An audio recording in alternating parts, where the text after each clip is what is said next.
안녕하세요. 안녕하세요. 네. 어떤 내용을 해볼까요? 네, 이번 시간에는 조금 교양이라고 보시면 되고 담양에 가게 될 일이 있으면 한번 들려보시면 좋을 만한 그런 추천을 드리는 이야기이고요. 와. 편하게 들으시면 될 것 같아요. 네, 되게 좋습니다. 많은 정보를 막 따다다다 얘기하지도 않을 거고 네. 제가 그냥 작년에 담양 별서와 누정을 공부할 기회가 있었는데 아무래도 이제 건축하는 사람들이 이게 물리적인 공간을 다루는 사람들이다 보니까 네. 뭐 도시 조경, 뭐 가구, 인테리어 이런 것들에 관심이 평소에도 많은 편이죠. 근데 네. 그런 거에 때는 좀 호기심도 있고 그래서 이제 별서와 누정에 대해서 공부할 기회가 있었었는데 네. 그때 답사를 한번 가게 됐었어요. 그래서 그 답사 가기 전에 뭐 공부했던 내용들 혹시 네. 가서 알게 된 내용들 그런 거를 조금 공유하고 싶어가지고 준비를 했습니다. 그 담양은 뭐 아시는 분들 많이 아시겠지만 그 전라남도 광주 광역시에 바로 동쪽에 붙어 있는 이제 곳인데 저기가 지금 그림에서 보시면 광주호라고 하는 저기가 네. 원래 호수가 있는데요. 저거는 자연 호수가 아니고 생긴 지 얼마 안 된 인공 호수고 광주호를 중심으로 저 위쪽으로 물줄기가 조금 이렇게 보이시죠? 네네. 그리고 지금 그림상에는 잘 안 보이는데 이 도로를 따라서 작은 물길이 또 하나 있어요. 예. 근데 이게 되게 재밌는 게 예전에 이 조선 중기나 후기 때까지 이 물길을 따라서 가사문학이라고 해가지고 그런 요새로 치면 힙합의 레이블 같은 그래요? 그런 문학의 그런 문학가들이 저기를 자연을 경치를 향유하면서 즐기면서 온갖 가사문학을 많이 만들어낸 그런 그 곳인데 거기를 호남 가단이라고 하더라고요. 한마디로 레이블의 이름인 거죠. 그래서 여기를 중암천이라고 하고 있고요. 여기를 이제 자미탄이라고 하더라고요. 그 자미탄이 뭔가 했더니 자미라는 게 목백일홍 나무라고 배롱나무라고 하시잖아요. 배롱나무. 네. 그 나무들이 많은 그런 천을 따라서 그런 나무들이 많다고 해서 자미탄이라고 불렀다고 하더라고요. 그래서 우리가 예전에 학교 다닐 때 국어 시간에 잠깐 들었던 송순, 뭐 이멍영, 김성원, 뭐 양산보 등 뭐 그런 사람들이 모여가지고 이제 가사문학을 되게 부흥시켰던 곳이라고 보시면 될 것 같습니다. 예전에 그 유럽으로 치면 피렌체 같은 곳에서 그 미켈란젤로나 뭐 보티첼로가 서로 막 경쟁도 하고 교류도 하고 하면서 그들의 예술을 좀 꼽혔던 것처럼 뭐 그렇게 거창하지는 않을지는 몰라도 뭐 하여튼 우리나라에 이런 곳이 있다는 거를 좀 알려드리고 싶었고 그 제가 왜 문학 얘기를 왜 했냐면은 그 문학과 그 정자 별서가 같이 조금 연동이 되면서 많이 발전을 했었었고요. 거기를 한번 답사를 갔다 온 내용을 좀 소개를 드리고 그때 제가 10군데를 갔다 왔는데 10군데를 다 소개시켜드릴 필요는 없을 것 같고 이 소세원은 누구나 다 아실 거예요. 많이 들어보셔서 아실 테고. 저 처음 듣는데. 그래요? 네. 소세원은 담양 제일 유명한 데가 중농원 워낙 대나무 숲이 유명한 고장이기 때문에 그 소세원은 조경을 공부하는 학생 혹은 조경에 관련된 일을 하시는 모든 분들이 되게 우리나라에 꼭 가봐야 하는 아름다운 정원이고요. 건축으로 치면 건축가들은 우리나라에 꼭 어디를 가봐야 될까요? 경복궁, 뭐 창덕궁 뭐 이런 수준으로 보시면 될 것 같고. 그리고 두 가지 풍암정, 명호코는 잘 모르는데 대중적으로 많이 몰라요. 근데 저도 이번에 가봤는데 여기가 왜 유명해지지 않았을까? 그 정도로 좋아요? 네, 되게 이국적이고 이거를 좀 이렇게 관광 사업화를 안 한지 좀 의아할 정도로 그래가지고 여기를 이번에 좀 소개시켜드리려고 하고 있습니다. 첫 번째 소세원이고요.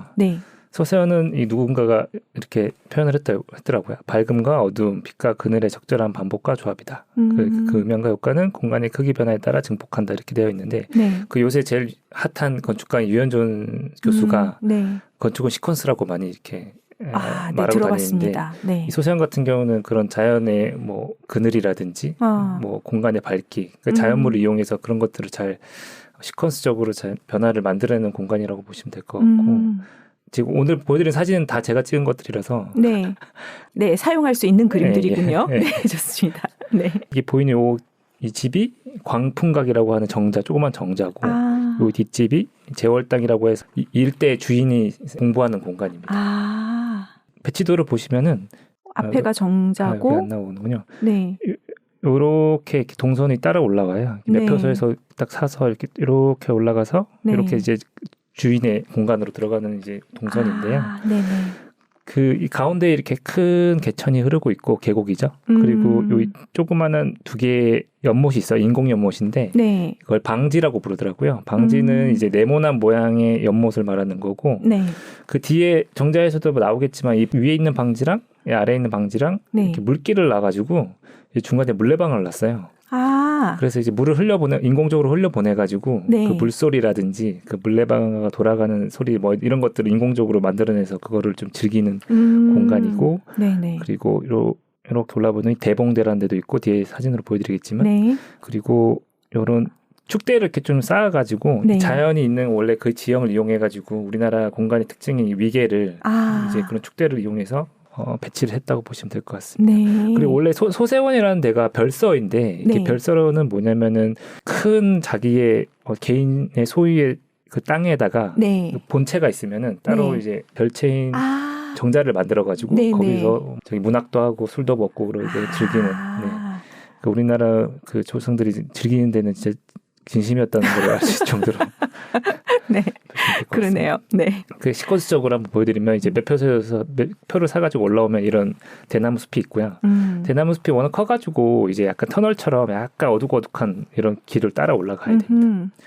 이제 다 올라가게 되면은 이제 그 어둠이 극에 이뤘을 때 저 위쪽에 아까 말씀드린 광풍각이라든지 그런 정자들이 조금씩 보이기 시작하고 요로 메인 영역에 들어왔을 때는 이제 나무가 좀 많이 사라지면서 다시 밝아지는 그런 그 경험을 하실 수 있고 네네. 이 가운데 보시면 여기가 이제 자연천이고요. 이 자연천을 중심으로 이 손님이 있는 광풍각, 제월당이 이렇게 단을 이뤄서 형성돼 있다는 걸 아실 수 있습니다. 그리고 여기는 이제 그 길을 쭉 계속 따라 올라오다 보면 대봉대라고 하는데 되게 생긴 건 누추하게 생겼지만 네. 이게 봉황을 기다리는 누정이래요. 와, 뜻을 아주 그냥 네, 거대한 뜻을. 네, 손님을 맞이하는 공간이라고 보시면 될 것 같고 내용과 형식이 좀 안 맞긴 하지만 네. 그리고 좀 더 올라오면은 주인의 영역을 지나가려면 이제 개천이 지나가야 되는데 네. 그 개천 지나기 전에 어느 약간 넓은 마당 같은 게 하나 있어가지고 그거를 예양단이라고 해가지고 네. 요거를 이제 담장으로 우리의 영역을 적당하게 이렇게 영역 표시를 해준 담장이 하나 보이고요. 오, 그러네요. 담장을 지나서 계곡을 지나면은 요 보시면 이 뒤로 나가는 길이 있어요. 이게 쪽문 같이 나가는 뚫려 길인데 있네요. 여기가 네. 이제 여기가 외정이라고 보면 내정이 또 있거든요. 네, 그러니까 진짜 메인 스트림이 들어가는 길이 있고 네네. 거기서 왔다 갔다 하는 조그만 쪽문 같은 게 있는데 여기를 지나가면 이제 소세원으로 가는 길입니다.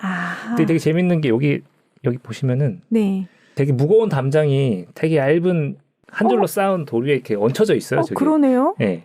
이게 왜 안 쏟아질까 한참 쳐다봤는데 네. 잘 모르겠습니다. 이게 원래 이런 모양이었다고 하더라고. 그래서 약간 이렇게 영어로 하면 플라잉 월이 이렇게 지나가고 저거 밑에 개천이 외국에 네. 그 무슨 성당 같은 거에 옆으로 이렇게 날개가 있어가지고 그 플라잉 버트리스라고 네네. 해가지고 그거는 이제 구조적으로 이제 고딕 성당의 양옆으로 쏟아지는 걸 네네. 막아주는 역할이고요. 약간 그거 미니어처 같이 보여요.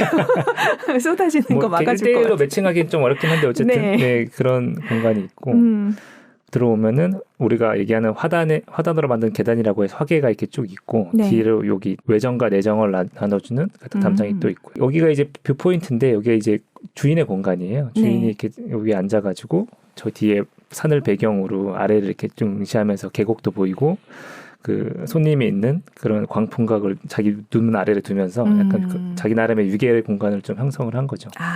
이 마당에서도 또 계단을 만들어서 또 위계를 만들고 거기에 또 저기 단이 있고 네. 우리나라 사람들이 저거에 대한 약간 집착 비슷하게 있었는지 그러네. 예, 그런 것들이 있고 어쨌든 너무 잘 어울리고요. 뒤에 배경이랑 마루에 앉으면 주인이 예전에 여기 딱 앉아가지고 뭐 시도 짓고 했겠죠. 그래서 저 기둥과 저기 마루와 저기 지붕이 만드는 저런 차경 우리나라 그 건축의 되게 중요한 요소 중에 하나라고 하는 차경을 저렇게 멋지게 감상하실 수도 있고 그리고 여기가 되게 재미있는데 이게 앞쪽에 보이는 게 광풍각 손님의 공간이고 뒤에 이제 주인의 공간 사이를 또 이런 조그만 현문을 통해서 이렇게 지나가는 공간이 있고 이렇게 걸어 내려오는 겁니다. 전이 공간이라고 해가지고 이걸 바로 다이렉트로 꼽는 계단이 아니라 한번 여기서 한번 나와서 한번 쭉 보고 이렇게 돌아 나오는 그런 구성이고요. 여기도 뷰포인트 중에 하나인데 광풍각이 아마 제일 유명할 거예요. 소세원에서는 이제 그 광풍각은 그야말로 정자인데 정자에서 옆에 세 칸으로 되어 있고 앞에도 세 칸으로 되어 있는데 가운데 조그만 방이 안에 있는. 그러네. 되게 특이하네요. 네, 집 속에 집이 있는 구성이고요.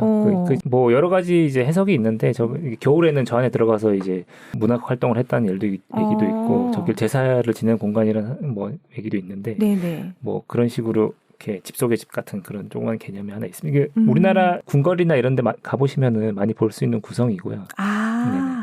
그리고 이 담장이 이렇게 단으로 지어져 있고요. 그 우리나라 담장이 이제 중국 담장이랑은 다른 게 만리장성 보시면 아시겠지만 그 만리장성은 이렇게 아날로그로 쭉 직선으로 이어진 담장이라고 하면 우리나라 담장은 이렇게 디지털이죠. 이렇게 뚝뚝 끊어져가지고 산이 많은 지형을 저런 식으로 이제 디지털 담장으로 이제 많이 극복하고 있는 걸 궁궐이나 이런 데 많이 가시면 보실 수 있습니다. 이거는 이제 그 문화재 관리국에서 도면 자료를 가져온 거고요. 네. 단면으로 보시면 이런 관계들이 그러니까 진입 공간이 있고 주인과 손님 공간이 있고 그리고 자연 지형에 맞춰가지고 그걸 대응하면서 적절하게 나눠서 공간을 구성했다는 걸 보시면 알 수 있습니다. 그러네요. 제가 이걸 왜 가져왔냐면은 여기서 비슷하더라고요. 문득 자료를 준비했는데. 능내사롱이다.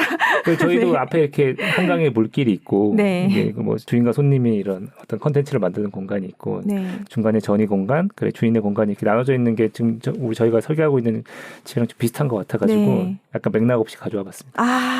네. 저기 빨리 돼야 됩니다. 네. 광풍과학으로 하시면 약간 저기 음식점이라고 볼 수 있기 때문에 이름만 잘 지으면 이름만 잘 지으면 될것 같아요. 네.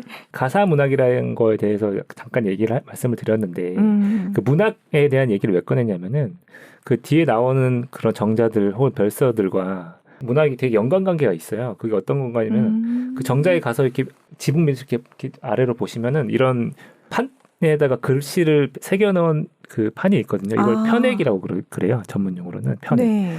근데 그 편액이 뭐냐면은 그 정자에 앉아가지고 그 주변에 있는 자연을 보고 시를 지었는데 그 시를 거기다 다 포트폴리오처럼 이제 붙여놓은 거죠. 일종의 집에 액자를 걸어놓듯이 글을 걸어놨네요. 그래서 저 정자가 단순히 물리적인 어느 하나의 정자일 수도 있지만 의미론적으로는 저런 문학을 담고 있는 하나의 앨범 같이 이렇게 다 이렇게 천장에다 이렇게 걸어놨고 소세원 같은 경우에는 이제 제일 유명한 게 소세원 48령이라고 해가지고 소세원에서 볼 수 있는 48가지의 그런 풍경들을 시로 다 이렇게 정리를 해놨고요. 그리고 옆에는 이게 소세원도인데 이게 그림이 되게 유명해요. 하나인데 자세히 보시면 이 나무들이 일로 누워 있고 절로도 누워 있고 그러네. 아래도 누워 있고 옆으로 누워 있잖아요. 우리나라의 궁궐도를 보시면은 부감도라고 해가지고 인면을 이렇게 그린 다음에 이렇게 옆으로 눕혀놓거든요. 이렇게. 이 건물 요 건물 보시면 마치 이집트 그림처럼. 네네. 그랬네. 옆으로 누웠네다. 네, 다 누웠어요. 그래가지고 이걸 부감도라고 그러죠. 이게 부감도라고 해가는데 여기 같은 경우에 사방으로 그려놓은 이유가 경관을 바라보는 사람의 시점에서 나무도 보고 해야 되기 때문에 특히 이 나무 같은 경우 예를 들어 이 사람이 여기 이쪽에서 보고 그렇기 때문에 절로 눕혀놓은 거고 이 나무는 여기서 보고 그렇기 때문에 절로 눕혀놓은 거고 그런 시점마다 이제 그 4차원적으로 그 보이는 그림을 그 방향의 2차원의 그림으로 이제 그려놓은 거죠. 네, 그래서 이거 되게 재밌는 그림인데 그래서 아까 말씀드렸던 이런 방지도 보이고요. 이런 뭐 대봉대라는 것도 보이고 이런 거 나중에 한번 이렇게 찾아서 한번 자세히 보시면 더 재미있습니다. 네. 지금 말을 듣고 자세히 보니까 보이네요. 네, 저도 이렇게 소세원 3번째 가봤는데요. 이때 첫 번째, 두 번째는 그냥 이렇게 시원하다, 좋네 하고 말았는데. 맞아. 뭘 뭐 아는 만큼 가야. 보인다고 해가지고. 그다음에 풍암정입니다. 요거는 되게 조그만 정자인데요. 이게 그 정자 자체가 되게 의미가 멋있다기보다는 그 정자와 그 주변에 있는 계곡과 그리고 계곡에서 나는 청각적인 그런 경험들 그런 것들이 있는데 한번 이 소세원이랑 그렇게 멀지 않은 거리에 있기 때문에 한번 꼭 가보시면 좋을 것 같고 그 담양 일원에서 유일한 계곡형 누정이라고 하는데 이제 누정이 그러니까 우리 말하는 정자죠. 누정이 이렇게 산 위에 있는 정자도 있고 이렇게 섬 위에 있는 데도 있고 언덕 위에 있는 것도 있는데 여 같은 경우에는 거의 계곡에 거의 붙어가지고 있는 정자라고 보시면 될 것 같습니다. 이렇게 지형도를 보시면 여기 이것도 인공 호수가 하나 있고 요 산을 따라서 내려오는 계곡이 있는데 그 계곡과 연접해가지고 풍암정이라는 곳이 있습니다. 아까 말씀드린 풍암호고요. 물이 다 제가 갔을 때는 다 말랐더라고요. 그래서 이제 이 진입로를 따라가서 올라가는데 예전에도 이런 진입로는 아니었겠죠. 지금은 잘 닦아놓은 길인데 네. 뭐 잘 닦아놓은 길이라도 뭐 저런 나무나 이런 것들이 너무 좋더라고요. 그래서 한번 나들이 할 때 한번 가보시면 좋을 것 같고 네. 큰 길을 가다가 갑자기 옆으로 빠진 그 솔길이 하나 있어요. 그렇게 저희 같이 갔던 분들의 뒷모습인데 네. 산길을 막 가다 보면은 이런 갑자기 계곡이 나오고 이런 정자가 딱 나타납니다. 와. 이런 게 바로 시퀀스의 변화라는 시퀀스, 거죠. 아까 유현진 네. 교수가 네. 주창하는 시퀀스고요. 네. 이렇게 정면에서 보면 이런 정자고 이 정자는 되게 소박해요. 앞으로 2칸이 있고 옆으로 2칸짜리 정자고 아까는 광풍각은 이렇게 센터에 이렇게 집이 조그마한 집이 있었는데 얘는 이제 한쪽으로 편심에 걸려서 한쪽으로 이렇게 조그마한 제실이 하나 있고요. 그 요거는 이제 조선 중기에 김덕보라는 사람이 자기 형이 있었는데 뭐 전쟁으로 뭐 돌아가셨다나 형제를 기르기 위해서 만든 정자라고 하더라고요. 그래서 제실도 있는 거구나. 예, 제실도 있고요. 축도 있고 네. 여기 단도 있는데 네. 이거는 후기에 조성된 거라고 하고 있고요. 예전에는 그야말로 진짜 자연석 위에다가 추측은 할 수 없지만 더 이렇게 더 계곡 쪽에 밀착돼가지고 정자가 있었던 걸로 추측이 되고 있다고 합니다. 네네. 그리고 이제 정자로 가려면은 여기도 이게 또 좁은 이렇게 돌길을 지나가지고 도착을 하게 되고요. 되게 네. 소박하고 되게 단촐한 정자고요. 되게 좋습니다. 이게 그 건물 자체로도 너무 이쁘고. 네. 정자를 보러 가면 거기 마루에 한번 앉아봐요. 그렇죠. 여기서도 차경을 봐야지. 네, 여기 주변 한번 쭉 돌아보는 그런 경험이 있고. 그리고 이제 앞에 계곡이 워낙 가깝다 보니까 그 계곡 물이랑 이렇게 바위가 부딪히면서 나는 그런 자연적인 소리가 네. 귀에서 바로 들려서 너무 좋은 데라고 생각되고요. 여기 딱 앉아가지고 또 선조들이 또 문학을 쓰셨겠죠. 초가을에 가가지고 네. 이 정도인데 이제 단풍이 들면은 더 멋있는 광경을 보실 수 있지 않을까 하는 생각이 듭니다. 세 번째는 명호콘이라는 곳이고요. 아까 이제 풍암정은 바람이고 그 바위 이렇게 이름 지었고 요거는 명호콘이라고 해서 그 정자 뒤에서 샘물이 이렇게 쫄쫄쫄 흐르는데 그 소리가 옥구슬 같다고 해가지고 지어진 이름이라고 합니다. 네. 정자의 모습이 이렇고요. 그 명호콘은 되게 특이하게 우리가 시골에 가면 흔히 볼 수 있는 마을 한가운데 있어요. 진짜. 그래요? 그래서 이제 명호콘을 가려면 마을 초입에다가 차를 대놓고 네. 차가 가기도 힘든 시골길이기 때문에 걸어가다 보면 이런 글도 있고요. 네네. 골목길을 딱 돌아서면은 이런 풍경이 나타나는데 요 집도 그냥 일반 집입니다. 되게 신기하다. 네, 그냥 민가고의 민가. 일반 사람들이 사는 민가인데. 네. 그래서 이제 배치도부터 먼저 설명을 드리면 아까 사진에서 봤던 조그만 민가가 이 집들이고 네.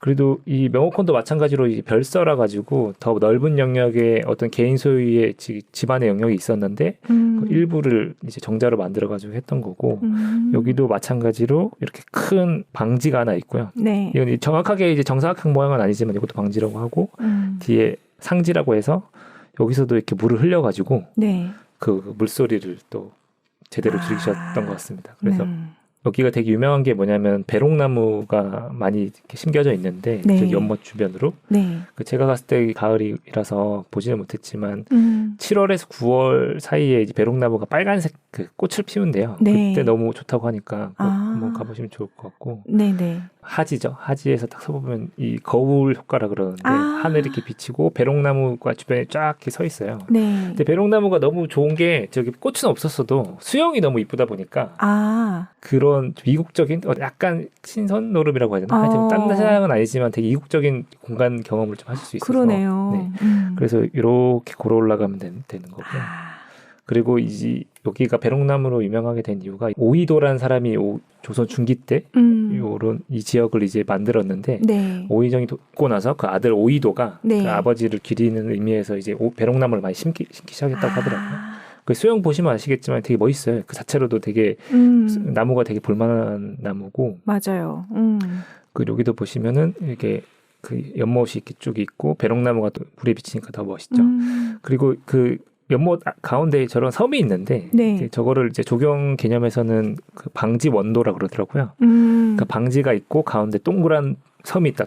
원도라고 해가지고 경복궁 가시면 경회로에도 그런 기법이 있거든요. 큰 방지 네모난 연못에 가운데 네모난 그 섬 위에다가 경회를 지었는데 그건 방지 방도라고 그러고 네모난 섬이라서 공부를 해보니까 그렇더라고요. 그러니까 이런 그 경관을 다루는 기법들을 예전에는 많이 좋아했던 것 같습니다. 지금도 물론 많이 하고 있고. 명호콘의 정자는 이제 정면에 3칸, 측면으로 2칸으로 되어 있고 여기는 이제 가운데 실내 공간이 가운데 딱 박혀 있는 네. 공간이고요. 저 뒤에 또 멋있는 오래된 나무가 또 이렇게 하나 박혀 있고요. 네. 그래서 저 가운데 방 안에 이렇게 딱 열어놨는데 누구나 들어가 볼 수 있게 네. 딱 들어가서 딱 앉으면은 저 이렇게 앞에 연못이 이렇게 그림같이 딱 펼쳐요. 그러네. 예. 그래서 지금 약간 구름이 껴가지고도 뭐 되게 좋았는데 날씨 좀 얼마나 좋을까. 혹은 저기 7, 8, 9월에 이제 꽃이 피면 얼마나 좋을까. 막 그런 생각을 하면서 그러네. 여기를 다녀왔었고 여기도 편액 같은 게 되게 많이 있는데 이게 네. 삼고라는 편액이 있더라고요. 예전에 이제 인조가 인조 반정을 일으키고 네. 다 뭐 죽이거나 귀양 보내거나 했을 거 아니에요. 네. 그래서 자기 사람들을 이제 끌어모아야 되니까 이 집 주인은 오의정을 이제 데리고 가려고 중용을 하려고 3번이나 왔다 갔다고 해가지고 그걸 기념하기 위한 결국은 안 갔대요. 결국은 안 갔는데 찾아왔다. 이제 뭐 그런 나 이런 사람이야. 뭐 이런 그 정도. 그러네. 네, 그런 게 있고 이제 거의 마지막인데 네. 아까 말씀드렸던 그 상지에서 저 아래쪽 하지로 흘러가는 물길이 요만큼 있어요. 되게 얕은. 그러니까 이게 거의 인공 그 물길이다 보니까 네. 거의 뭐 되게 얕은 물인데 네. 여기서 떨어지는 구간이 딱 한 번 있거든요. 여기서 이제 물꼬리가 쫄쫄쫄쫄 흐르는데 그 소리가 너무 아름답습니다. 그래가지고 모르겠습니다. 명호콘의 이름의 유래를 알고 가서 그런 건지 모르겠지만 어쨌든 그 옥구슬이 네, 옥구슬이 굴러간 소리라고 네. 하니까. 네, 그래서 일부러 저 2개의 연못을 잡아서 저 물길까지 이렇게 보이는 사진을 찍으려고 이렇게 기어 올라가서 찍었는데. 애쓰셨네요.